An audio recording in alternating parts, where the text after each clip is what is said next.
relative equilibrium in the society is based on two institutions, the institution of the presidency and the Supreme Soviet, which powerfully strengthens the position of the president. The president, in his turn, of course, supports the position of the Supreme Soviet, but I want to inform you that there are people engaged in a deliberate battle to limit and reduce the authority of the Supreme Soviet. These attempts are being made by certain people around our president. Constitutional amendments are the prerogative of the Congress of People's Deputies. Therefore, the Parliament decided to act in accordance with the law without violating constitutional provisions. However, in the opinion of the deputies, the problem of delimiting powers of executive and legislative branches demands more careful attention. The resolution of this issue could be determined by the political situation. There are various approaches of political forces toward this issue. I believe that we should resolve this issue finally at the 6th Congress of People's Deputies. It is understandable that the Russian parliament is seeking to confine the government within stricter limits. Dissatisfaction with the government was also expressed today in the Ukrainian parliament today. The cabinet of ministers was accused of not timely resolving their issues, and certain members of the cabinet of ministers were accused of incompetence. The parliament recommended that the president create a new structure of executive power on all levels and nominate a new cabinet of ministers. The business community is also expressing certain dissatisfaction with the government. They met today in St. Petersburg to develop their own strategy. Emotions were not overflowing in the speeches today, but alarm could be heard for the fate of the Republic. This, in the opinion of many, arose in the aftermath of the releasing of prices and higher taxes on new entrepreneurs. On the question which has tormented us for ages, what is to be done? There is no answer yet. But the businessmen recommended that the government make certain corrections in the situation in order to guarantee to each Russian citizen his share of the national wealth. The government should express its faithfulness to the principles of social justice and guarantee each citizen an equal opportunity to start off in the new conditions. There is no defense for protection for the business community. Experience which could allow us to develop Russian entrepreneurialism. We are so young and inexperienced that today we cannot say in what form we should oppose the government, and we need to oppose it in order to support it when it does correctly, but not to allow it to do wrong. If entrepreneurs are talking about their defenselessness, then what do pensioners say? Yesterday in the Parliament, this issue was at the top of the agenda, and a certain decision was made, but various issues remain unresolved. Our correspondent tried to determine what the government will do. Hard life is difficult by itself. In some places there is no electricity, in some places no food. People are also concerned about the uncertainty about their future, their work, their children, and their savings beginning to run out. But the most offensive thing is that a person could work his whole life in this land and end up without a pension, especially if he or she worked outside the Republic. The leaders of some CIS countries have threatened to stop payments to people who leave the Republic. These potential immigrants number some 25 million. We need general agreement among the Commonwealth states on providing social protection. I intend to raise this question when the heads of state meet in Moscow tomorrow. They should pay attention to the social aspects of our problems. And what if they do not want to observe the agreements? This would be very unwise because their own citizens could also suffer in this case. Unfortunately, logic is not always an impetus for action. By refusing to pay our employees, this is a selfish way to save money. This sin is not just of others, it's our own here in Russia as well.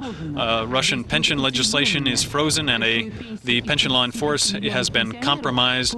Of the 35 million pensioners, only 5% get a large pension. The rest get between 342 and 410 rubles, which is simply inconsistent with life under today's conditions. We can understand the government. The treasury is emptying.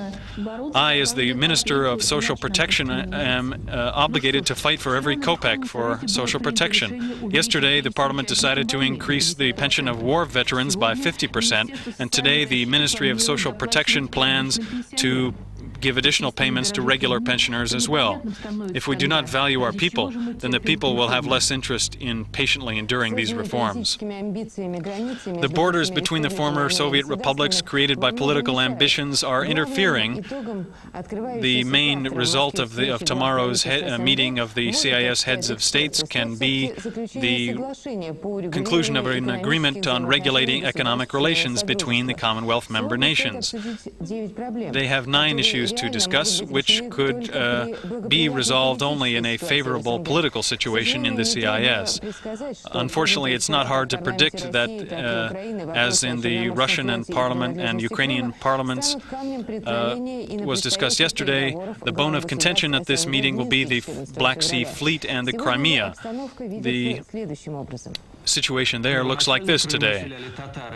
Tatars first settled the Crimea, but then in the 18th century, Russian troops entered and the peninsula became part of Russia. In 1954, Khrushchev gave the Crimea back to Ukraine on the 300th anniversary of it becoming part of Russia. The Russian parliament has now raised doubts about this decision, and Russian parliamentarians have proposed to reconsider this issue. This declaration of the parliament yesterday in Ukraine heightened the tensions. They declared that the Crimea is an inviolable part of the Ukraine and called on the Russian government to follow the Helsinki agreements and the principle of inviolability of existing borders. The accusations are serious because the treaty creating the Commonwealth did guarantee the inviolability of existing borders. So Russia's actions are not consistent with this. However, we should also point out that the Ukrainian leaders themselves are promoting the conflict by their claims on the Black Sea Fleet. How the Ukrainian military forces headquarters is also guilty of violating the spirit of the CIS treaty by claiming the Black Sea Fleet. After their declaration on this in January, the Russian parliament adopted the document called by the press the Lukin Memorandum. Lukin is the chairman of the Committee on Foreign Affairs. This measure called for using the Crimean issue as a means of putting pressure on Ukraine to abandon its pretensions on the Black Sea Fleet. This raised the issue of the Crimea, and both sides are acting in a mutually destructive way. The political losses from this behavior could be great because it could soon involve not only the Crimea but other territories.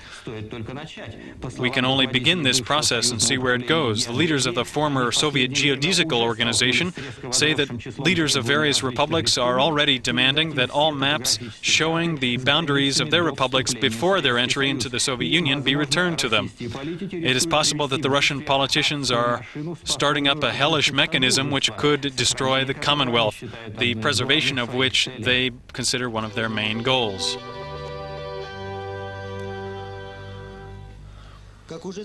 As we already reported, units of the National Guard of Georgia's provisional government entered the territory of Abkhazia on February 4th and based themselves in Galsk region.